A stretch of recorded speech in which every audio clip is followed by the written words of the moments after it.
Hello అండి. అందరికీ నమస్తే. ఈరోజు వీడియోలో మనం వినబోయే కథ ఏంటో తెలుసుకునే ముందు, మీ అందరికి కూడా నాది చిన్న రిక్వెస్ట్. కొత్తగా మన ఛానల్ చూస్తున్న వాళ్ళు తప్పకుండా ఒక లైక్ చేసి, మీ ఫ్రెండ్స్‌కి, ఫ్యామిలీ మెంబర్స్‌కి షేర్ చేయండి.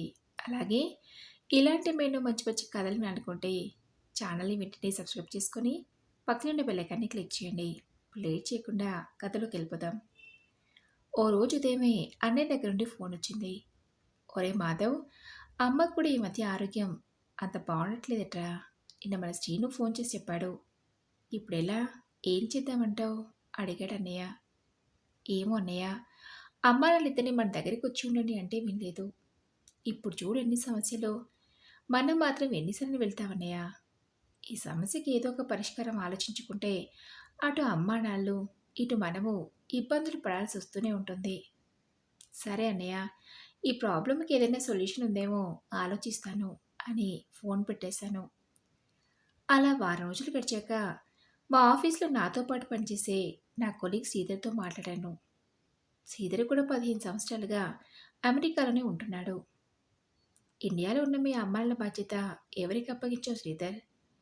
వయసు మీద పడటంతో వచ్చే సమస్యలతో సతమతు సతమతమవుతున్న వాళ్ళని ఎలా అమెరికాలో ఉన్న మనం జాగ్రత్తగా చూసుకోగలం? అడిగాను.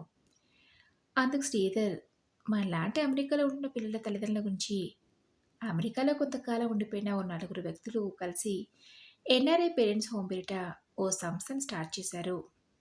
అందులో వయసు అయిపోయిన వాళ్లకు, దీర్ఘకాలిక జబ్బులతో బాధపడుతున్న వాళ్లకు అన్ని ఫెసిలిటీస్ ఉంటాయి.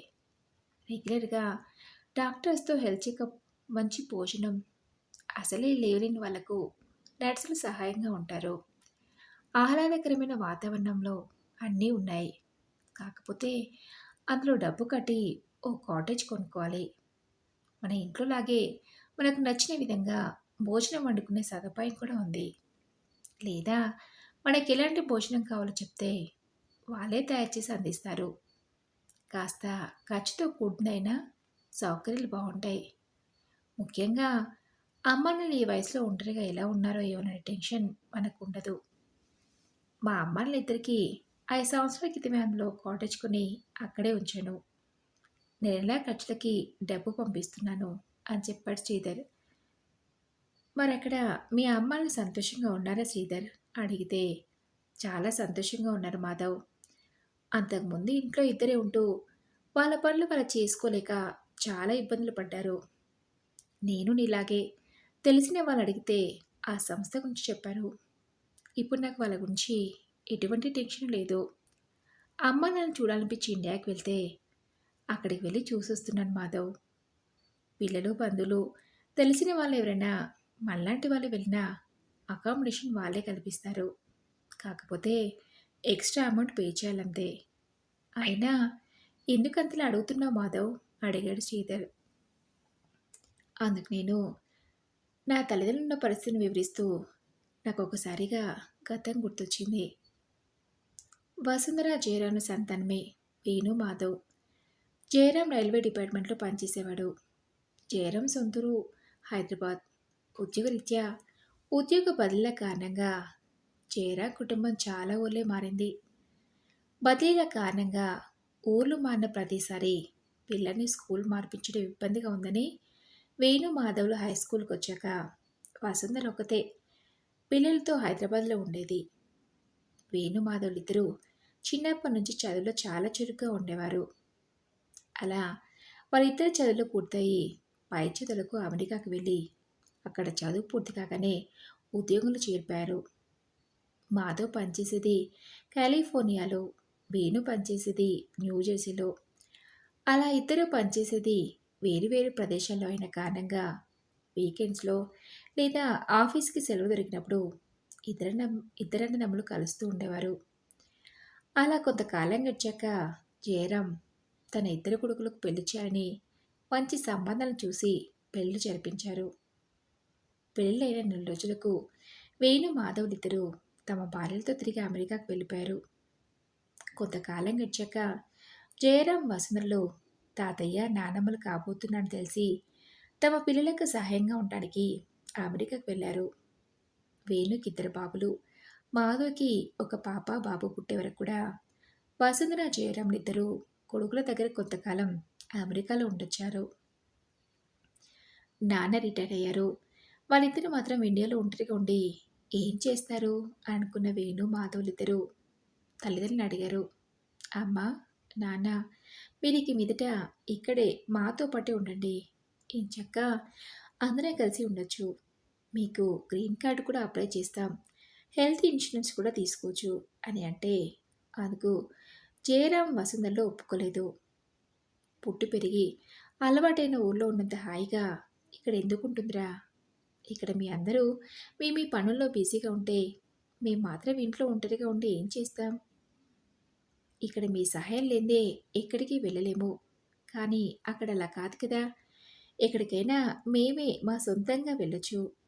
పైగా మన బంధువులు, స్నేహితులు, తెలిసిన వాళ్ళు ఇలా అందరూ అక్కడ మనకు దగ్గరలోనే ఉన్నారని అమెరికాలో కొడుకుల దగ్గర ఉండటానికి నిరాకరించారు. ఎంత చెప్పినా తల్లిదండ్రులు తమ దగ్గర ఉండటానికి నిరాకరించడంతో ఇక చేసేదేమీ లేక వేణు, మాధవులిద్దరూ సరే మీ ఇష్టం అనడంతో వసుంధర, జయరాంలు తమ సొంతూరు హైదరాబాద్లోనే ఉంటున్నారు. అలా ఓ 10 సంవత్సరాలు బాగానే గడిచిపోయింది. మధ్య మధ్యలో కొడుకులు, కోడళ్ళు, మనవలు, మనవరాలొచ్చి తమతో గడిపి వెళ్ళటంతో సంతోషంగానే ఉన్నారు. కానీ ఓ రోజున్నట్టుండి జయరాంకి ఛాతీలో నొప్పి రావటంతో వసుంధర ఇరుగు పొరుగు వాళ్ళ సాయంతో భర్తని హాస్పిటల్లో చేర్పించింది. జయరాంని పరిశీలించిన డాక్టర్లు తనకి హార్ట్ ఆపరేషన్ చేయాలని చెప్పారు. వేణు, మాధవులిద్దరూ అమెరికా నుండే డాక్టర్తో ఫోన్లో మాట్లాడి ఆపరేషన్కి ఏర్పాటు చేయమన్నారు. కొడుకులు ఇద్దరు వచ్చేసరికి జయరాంకి ఆపరేషన్ పూర్తయి కాస్త కోలుకుంటున్నాడు. అలా తండ్రి పూర్తిగా కోలుకుని హాస్పిటల్ నుండి డిశ్చార్జ్ అయ్యి ఇంటికి వచ్చే వరకు కూడా వేణు, మాధవులిద్దరూ ఇండియాలో ఉండి ఆ తర్వాత తిరిగి అమెరికాకి వెళ్ళిపోయారు. అలా కొంతకాలం మందులు పడాక పూర్తిగా కోలుకున్న జయరాం మళ్ళీ 3 సంవత్సరాలకి పక్షవాతం బారిన పడ్డాడు. వెంటనే ట్రీట్మెంట్ అందించినా పెద్దగా ఫలితం లేకుండా పోయింది. తన పని తాను సొంతంగా చేసుకోలేక ఇతరుల మీద ఆధారపడే పరిస్థితి వచ్చింది. ఇంట్లో ఉన్న పనావిడ సాయంతో వసుంధర భర్తను చూసుకుంటూ కొంతకాలం బాగానే నెట్టుకొచ్చిన వసుంధర కూడా బీపీ, షుగర్ వంటి దీర్ఘకాలిక జబ్బులు చుట్టుముట్టాయి. తనకి అనారోగ్య కారణంగా వసుంధర భర్తను చూసుకోవడం కష్టంగా మారింది. ఓసారి తల్లిని చూడటానికి వచ్చిన వేణు తల్లి, తండ్రి ఆరోగ్య పరిస్థితిని చూసి ఓ నర్సుని నియమించాడు. తను రోజంతా ఇంట్లోనే ఉండి ఇద్దరినీ చూసుకునేలా ఎలాగో ఇంటి పని, వంట పని కోసం పని మనిషి ఉండనే ఉంది. అలా కొంతకాలం బాగానే ఉన్నా ఉన్నట్టుండి ఎంతో కాలంగా తమ ఇంట్లో పనిచేస్తున్న పని మనిషి మానటంతో వసుంధరకి ఇంటి పనంతా తాను ఒక్కతే చేసుకోవాల్సి వచ్చింది. ఆ తర్వాత ఎంతమందిని పనిలో పెట్టుకున్నా నెల 2 నెలలకు మించి ఎవరూ ఉండలేదు.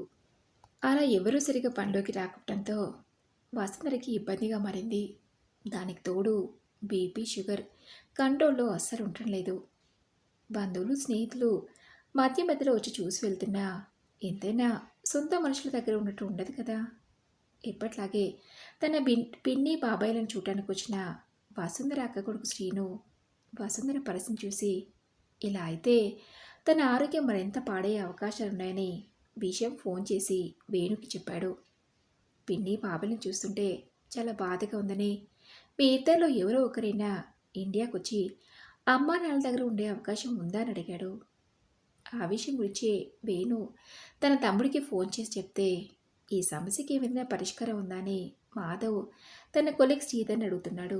విషయం విన్న శ్రీధర్, మీ అమ్మాల నుంచి అంతలా టెన్షన్ పడే కన్నా వాళ్ళని మీ దగ్గర తీసుకొచ్చి ఏర్పాటు చేయొచ్చు కదా, లేదా వాళ్ళని నేను చెప్పిన చోట జాయిన్ చేసే ప్రయత్నం మీద చేయండి అన్నాడు. అందుకు మాధవ్, అమ్మా నాన్న హెల్తీగా ఉన్నప్పుడే మీరు మా దగ్గరే ఉండండి, గ్రీన్ కార్డుకి, హెల్త్ ఇన్సూరెన్స్కి అప్లై చేస్తామంటే అందుకు వాళ్ళు ఇక్కడ ఉండటానికి ఒప్పుకోలేదు. ఇప్పుడు వాళ్ళిద్దరికీ ఉన్న జబ్బులకు ఇన్సూరెన్స్ రాదు. పైగా అమెరికాలో వైద్యం అంటే డాలర్స్ వేలలో కట్టాలి, చాలా కష్టం. పోనీ మేము, మా అన్నయ్య వాళ్ళమో ఇక్కడ ఉద్యోగం మానేసి ఇండియాకి వెళ్దామంటే మా ఇద్దరి పిల్లలు ఇప్పుడు కాలేజీలో చదువుతున్నారు. వాళ్ళని డిస్టర్బ్ చేసి వాళ్ళ చదువులు పాడు చేయటం ఇష్టం లేదు. పైగా మా అందరివి మంచి ఉద్యోగాలు. అవి మానేసి వెళ్ళి ఇండియాలో మళ్ళీ ఉద్యోగాలు వెతుక్కోవడం అంటే కుదరని పని. అందుకని నువ్వు చెప్పింది నాకు బాగానే అనిపిస్తుంది. ఫోన్‌లో చెప్తే అమ్మానాన్నలు అక్కడ చేయటానికి ఒప్పుకుంటారో లేదో. నేనే నేరుగా వెళ్ళి అక్కడి సౌకర్యం చూసి అమ్మానాన్నలకు చెప్తాను అన్నాడు మాధవ్. సరే నీ ఇష్టం. ఎలా వీలైతే అలా చెయ్యి అని చెప్పి అక్కడి నుంచి వెళ్ళిపోయాడు శ్రీధర్. నా కొలీగ్ శ్రీధర్ చెప్పిన విషయం గురించి అన్నయ్యకి ఫోన్ చేసి చెప్పాను. అమ్మానాన్నలు అక్కడ చేర్పిస్తే మనకిక మీదట ఈ టెన్షన్స్ ఏవీ ఉండయనిపిస్తుందన్నయ్య అన్నాను. అందుకన్నయ్య నువ్వు చెప్తుంటే నాకు అది బాగానే ఉందనిపిస్తుంది కానీ నేరుగా వెళ్ళి అక్కడి సౌకర్యం గురించి అడిగి తెలుసుకోకుండా ఎలా అన్నాడు. అన్నయ్య మన ఇద్దరిలో ఎవరో ఒకరం వెళ్ళి చూసి ఆ అమ్మ నాన్నతో మాట్లాడాలి. ఓ పని చెయ్యి, ఆఫీస్కి సెలవు పెట్టి నువ్వు ఇండియాకి వెళ్ళు అన్నాను. లేదురా, నాకు ఆఫీస్లో చాలా బిజీ షెడ్యూల్, లీవ్ పెట్టడం కుదరదు. వీలైతే నువ్వు వెళ్ళి రాకూడదు అడిగాడు. అందుకు నేను సరే అన్నయ్య, నేనే ఎలాగోలా ఓ 10-15 రోజులు ఆఫీస్కి సెలవు పెట్టి ఇండియాకి వెళ్ళొస్తానులే అన్నాను. అన్నయ్యకి చెప్పినట్టే ఆఫీస్లో లీవ్ తీసుకుని ఇండియాకి వెళ్ళి ముందుగా శ్రీధర్ చెప్పినట్టుగా ఎన్ఆర్ఐ పేరెంట్స్ హోమ్ని చూడటానికి వెళ్ళాను. అక్కడి సౌకర్యాలు, పేషెంట్స్ని ట్రీట్ చేసే డాక్టర్ల పేర్లు, అంతేకాకుండా అక్కడ ఉంటున్న వాళ్ళని కొంతమందిని కలిసి మాట్లాడాను. వాళ్ళంతా అక్కడ సంతోషంగా ఉన్నట్టు అనిపించింది. దాదాపు 10 ఎకరాల స్థలంలో ఏర్పాటు చేసిన ఆ సంస్థలో ఇండివిజువల్ కాటేజెస్, ఓ ప్రార్థనా మందిరం, అందరూ కలిసి భోజనం చేసేలా ఓ పెద్ద డైనింగ్ హాల్, లైబ్రరీ, వ్యాయామాలు చేసుకునేందుకు వీలుగా పార్కు, అందులో వ్యాయామ పరికరాలు, చుట్టూ పచ్చని చెట్లు, వాటి నుంచి వచ్చే స్వచ్ఛమైన గాలి, నిజంగా ఇంటిని మించిన సౌకర్యాలతో ఉన్న ఆ ప్లేస్ నాకు బాగా నచ్చింది. అక్కడి నుంచి తిరిగి వచ్చి విషయం అమ్మనలతో మాట్లాడితే అందుకు నాన్న ఒప్పుకున్నాడు కానీ అమ్మ ఒప్పుకోలేదు. ఇన్నేళ్లుగా ఉంటున్న ఇంటిని, ఇక్కడి వాతావరణాన్ని వదిలి ఈ వయసులో కొత్త మనుషుల మధ్య ఉండాలంటే ఎలా అని అందుకు నిరాకరించింది. మరెలా అమ్మా?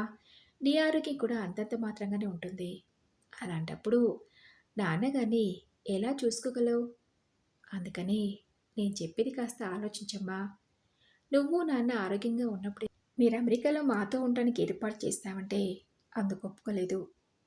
ఇప్పుడు మా పిల్లలు పెరిగి పెద్దయ్యారు. మొదటి నుంచి అక్కడే చదువుకున్న కారణంగా వారిని స్కూల్ మార్పించాలన్నా, మేము ఉద్యోగాలు మారాలి అన్నా చాలా కష్టమమ్మా. మీరిద్దరు ఇలా బిక్కుబిక్కుమంటూ ఒంటరిగా ఉంటే ఎలా ఉన్నారో ఏంటో అని మాకొక్కటే కంగారుగా ఉంటుంది అని అమ్మని ఒప్పించే ప్రయత్నం చేసినా అందుకు అమ్మ ఒప్పుకోలేదు. తన నుండి ఇలాంటి సమాధానం రాకపోవడంతో నాకేం చేయాలో అర్థం కాలేదు. ఆ మరుసటి రోజు నేను అమెరికా నుంచి వచ్చిన విషయం తెలిసి అమ్మ వాళ్ళ అన్నయ్య, వదిన, వాళ్ళ కొడుకు శ్రీను, నాన్న తరపు బంధువులు వచ్చారు. కాసేపు అంతా కలిసి మాట్లాడుకున్నాక అమ్మ తన అన్న వెళ్తూ అంటే మా మేనమామతో ఒంటరిగా మాట్లాడి తన మనసులోని బాధను చెప్పుకుంది. చూసావన్నయ్య, నా కొడుకులిద్దరూ మమ్మల్ని ఎవరూ లేని వాళ్ళలా ఏదో ఎన్ఆర్ఐ పేరెంట్స్ అందరూ ఉండే హోమ్‌లో ఉండమని చెప్తున్నారు. వాళ్ళకేం తెలుసు మా బాధ? అమెరికాలో కూర్చొని వాళ్ళు ఎన్ని మాటలైనా మాట్లాడతారు. ఇంతకాలంగా ఉన్న ఇంటిని వదిలి కొత్త మనుషుల మధ్య బతకాలంటే ఎలా కుదురుతుంది? అని తన అన్నయ్య వదినతో చెప్పుకుంటూ బాధపడిందమ్మ. అందుకు మా జనార్దన్ మావయ్య, నీ బాధ నాకు అర్థమైంది వసుంధరా. కానీ తప్పదు కదమ్మా. ఇంతకాలం అంటే ఒంట్లో ఓపిక ఉండి ఇంటిని బావగారిని ఒక్కదానివే చూసుకున్నావు. ఇప్పుడు నీ ఆరోగ్య పరిస్థితి కూడా అంతంత మాత్రంగానే ఉంటుంది. చేతకానప్పుడు ఎక్కడున్నా అడ్జస్ట్ అయి బ్రతకాల్సిందే, తప్పదు. మేమందరం ఉన్నా కూడా ఎన్ని రోజులని మిమ్మల్ని చూసుకోగలం చెప్పు? మా ఆరోగ్యం కూడా సహకరించలేదమ్మా. చూసావు కదా, ఏదో శ్రీనిగాడు మాతో పాటే ఉంటున్నాడు కాబట్టి సొంత ఇంట్లో ఉండగలుగుతున్నాం. లేదంటే మా పరిస్థితి కూడా ఇదే. అయినా అమెరికా ఏమైనా మన పక్కూరా? పిల్లలిద్దరూ వాళ్ళ పనులన్నీ మానుకుని వెంటనే పరిగెత్తుకు రావటానికి. వాళ్ళ ఆలోచించేది కూడా మీ గురించి కదమ్మా. అర్థం చేసుకో. ఇక ఎల్లంటావా? ఎంతో ఇష్టంగా కట్టుకునే ఇంటిని, అందులో ఎన్నో జ్ఞాపకాలను పంచిన ఇంటిని వదిలిపెట్టడం ఎవరికైనా కష్టంగానే ఉంటుంది. కానీ తప్పదు కదా! ఈ భూమి మీద మనకి ఏది శాశ్వతం కాదు వసుంధర. బాగా ఆలోచించమ్మా. పాపం వేణు. వాడి పనులన్నీ వదులుకొని మరీ వచ్చాడు. తిరిగి వాడు అమెరికాకి వెళ్ళేలోగా ఏదో ఒక నిర్ణయం తీసుకో అని నచ్చ చెప్పడంతో అమ్మ ఆలోచనలో పడింది. ఆ రాతంతా బాగా ఆలోచించి తన అన్నయ్య చెప్పింది కరెక్టే అనిపించడంతో ఆ మరుసటి రోజు ఉదయం నాతో, సరేరా మాధవ్, నువ్వు కోరుకున్నట్లే మమ్మల్ని అక్కడే జాయిన్ చేయి అని అనటంతో నా దగ్గరున్న కొంత డబ్బు, అన్నయ్య పంపిన డబ్బులు కలిపి ఎన్ఆర్ఐ పేరెంట్స్ హోమ్‌లో ఒక కాటేజ్‌ని కొని అమ్మ నెలకు కావాల్సిన వస్తువులని, మందులని కొనిచ్చి ధైర్యం చెప్పి హోమ్‌లో జాయిన్ చేసి తిరిగి అమెరికాకి వెళ్ళిపోయాను. మరి ఇదండి ఈరోజు కథ. ఈ కథపై మీ విలువైన అభిప్రాయాల్ని నాతో కామెంట్ బాక్స్‌లో షేర్ చేసుకోండి. అలాగే ఈ కథ మీకు నచ్చిందనుకుంటున్నాను. నచ్చితే తప్పకుండా ఒక లైక్ చేసి మీ ఫ్రెండ్స్‌కి, ఫ్యామిలీ మెంబర్స్‌కి షేర్ చేయండి. అలాగే ఇలాంటి మరెన్నో మంచి మంచి కథలు వినాలనుకుంటే ఛానెల్‌ని వెంటనే సబ్స్క్రైబ్ చేసుకొని పక్కనే ఉన్న బెల్ ఐకాన్‌ని క్లిక్ చేయండి. నెక్స్ట్ వీడియోలో మరొక మంచి కథతో కలుసుకుందాం. Thank you for listening.